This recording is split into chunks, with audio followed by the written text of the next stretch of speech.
Merhaba arkadaşlar, Sevgi Evi'nden merhaba. Evime ve kanalıma hoş geldiniz. Bugün sizlerle bu güzellikleri tanıştırmak istiyorum ve yılbaşı çiçeği ekimi, bakımı, sulanması ve çiçek açması ve açma aşamasından sonra nelere dikkat etmeliyiz?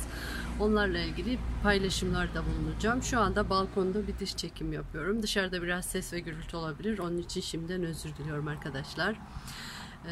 Gördüğünüz gibi bu dünya güzeli çok harika bir şekilde çiçek açtı. Şöyle göstereyim size. Çok güzel ve çok harika fuşya renginde çiçekleri var. Kendisi de fuşya renginde ve türünün tek örneği diyorum ben buna. Ve aşırı derecede güzel ve bakımlı. Yılbaşı çiçeği ekimi nasıl olmalı? Yılbaşı çiçeği ekimi yaparken arkadaşlar da önceden de anlatmıştık. Şu boğum yerlerinden sağa sola sallayarak, şöyle sağa sola sallayarak koparıyoruz. Ben şimdi koparmak istemiyorum çünkü çiçek şu anda çiçekte hasar görmesini ya da zarar görmesini istemiyorum. Boğum yerlerinden iki boğum, üç boğum, şöyle şurada da şöyle 1 2 3 boğum olacak şekilde koparıp toprağa, direkt nemli toprağa dikip 5-6 gün, hatta 7-8 gün hiç su vermeyin arkadaşlar. O şekilde o kendini toprağa ve köklenmesini ve köklenme çalışmasını başlatabilmesi için zaman tanımamız lazım. Bitkiyi o şekilde boğum yerlerimden en az 3 yaprak olacak şekilde, şu şekilde dikimini yaparsanız daha başarılı oluyor. Şöyle göstereyim. Şöyle 1, 2 ve 3 yaprak şeklinde, Y harfi şeklinde dikim yaparsanız daha çabuk köklenme ve daha çabuk filizlenme olmakta. Ve bu şekilde söylediğim gibi toprağa bırakıyoruz. Diğer kaktüslerde olduğu gibi, sukulent türlerinde olduğu gibi nemli toprağımızı önceden hazırlıyoruz. Sonra nemli toprağı hafif yerini çukurlaştırarak o çukura bırakıp hafif köküne sağdan soldan destek yaparak dikimini yapıyoruz. Dikimini yaptıktan sonra yılbaşı çiçeği büyümeye, gelişmeye, köklenmeye, filizlenmeye ve aşağı doğru sarkmaya başlayacaktır. Aşağı doğru sarkıp iyice geliştikten sonra Ekim ayında arkadaşlar çiçekler uykuya dalar. Ekim ayında uykuya daldığı için çiçeğimize su vermiyoruz. Çiçeğimiz o şekilde kendini tomurcuklanmaya ve çiçek açmaya hazırlıyor. Kesinlikle su vermiyoruz. Çiçek bu şekilde kendini hazırlığını tamamlıyor. Tamamladıktan sonra Kasım, Aralık ve Ocak aylarında filizlenen, şöyle şu şekilde önce tomurcuklanıyor. Şöyle tomurcuklarını da yakından göstereyim sizlere. Tomurcuklanıyor.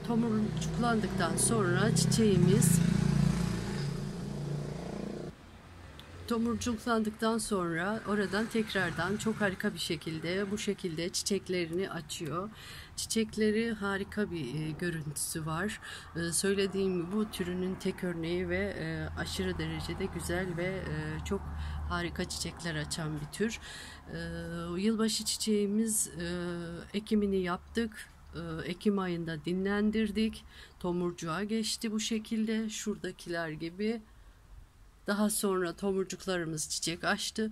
Çiçek açtıktan sonra hangi bakımı uyguluyoruz? Çiçek açtıktan sonra çiçeğimize toprağını kontrol ederek, hafif fısfıslayarak, nemlendirerek bakımını yapıyoruz. Aşırı derecede bir su vermiyoruz. Aşırı derecede su verip köklerinin boğulmasını engel oluyoruz. Daha sonrasında da çiçeğimiz bu şekilde çiçeklerini dökene kadar bakımını yapıyoruz. Yılbaşı çiçeğine bitki besini verilmeli mi? Çiçek açmadan tomurcuk aşamasına geçtiğini fark ettiğinizde, şöyle şuradaki gibi şöyle küçük küçük tomurcuklar açtığında çiçeğimize su vermeye başlayabiliriz. ve bitki besinini o suya karıştırarak verebiliriz. Nasıl yapabiliriz? 1 litre suya 1 kapak çiçek açtıran, çiçek coşturan bitki besininden katıp iyice karıştırdıktan sonra çiçeği sulamamız gerekiyor. Suladıktan sonra da yüksek bir yerde iyice suyunun süzülmesini, akarlı bir saksıda, özellikle akarlı bir saksıda olmasına dikkat edeceğiz. Bakın arkadaşlar, burada hem saksısı akarlı hem altında tabağı var. Tabağında su kalmasına izin vermeden boşaltımını yapıyoruz ve koyduğumuz yerde yine gördüğünüz gibi tel örgülü yaylı bir şekilde sepet şeklinde olması da çiçeği suladıktan sonra bir süre şurada dinlendiriyoruz. Çiçeğin suyu iyice süzüldükten sonra alıp saksısının tabağının içerisine koyarak bakımına ve gelişmesine, sürdürmesini sağlıyoruz. Yılbaşı çiçeği nasıl bir toprak istiyor? Yılbaşı çiçeği torflu, perlitli, çam ağacı kabuğu karıştırabilirsiniz. Ve güzel bir şekilde solucan gübreli toprak da olabilir. Solucan gübreli bir toprağa ekerseniz bitki besinini 6 ayda bir vermeniz yeterli olur. Çünkü solucan gübresi aşırı şekilde bitkiyi besleyecek ve büyütecektir. Aşırı şekilde bir daha üst üste ayda bir, 2-3 ayda bir bitki besini verirseniz bitkinin ölmesine sebep olabilirsiniz. Söylediğim gibi torflu, perlitli, humuslu, karışık bir toprağa diktiyseniz yılbaşı çiçeğinize 2-3 ayda bir çiçek tomurcuğa geçtiği aşamalar öncesinde bitki besini vermelisiniz. Çiçek açma dönemini geçtikten sonra kesinlikle çiçekleri dökülene kadar bitki besini vermiyoruz. Sulamasını anlattık ve arkadaşlar, yılbaşı çiçeklerinde en önemli şey bulundukları yeri çok sevmeleri. Konumlandırdığınız yerde yerini sık sık değiştirmemelisiniz. Yılbaşı çiçeğinin yerini sık sık değiştirirseniz ve çok sıcak yere alırsanız yaprakları solacaktır, gücünü kaybedecektir, ölüm moduna geçecektir. Yılbaşı çiçeği burada olduğu gibi havadar, güneşi kademeli ve güzel bir şekilde alan, fazla aşırı güneşe maruz kalmadan ve -5'in altına düşmeyen bir balkonda çok harika bir şekilde bakabilirsiniz. Soğuğu seviyor, soğuğu alması lazım. Soğuğu aldıkça da çiçeklenmesi, büyümesi ve güçlenmesi artıyor. Yılbaşı çiçeğinin bakımı, sulaması ve büyütülmesiyle ilgili anlatacaklarım bu kadar. Arkadaşlar, evinizde yılbaşı çiçeğiniz varsa son kez olarak şunu tekrar etmek istiyorum. İlk kez bakanlara ve büyütmekte zorluk çekenlere. Bir de arkadaşlardan bazıları şunu diyor: Ayşe Hanım aldı ekti, onunki çok güzel oldu, ben aldım ektim, benimki tutmuyor, çürüyor. Yılbaşı çiçeği çok aşırı ilgiyi, çok aşırı sevgiyi, çok aşırı sulamayı sevmeyen bir çiçek. Onun toprağını, nemini hazırlayıp diktikten sonra onu kendi haline bırakmanız onun sağlığı ve büyümesi açısından çok faydalı.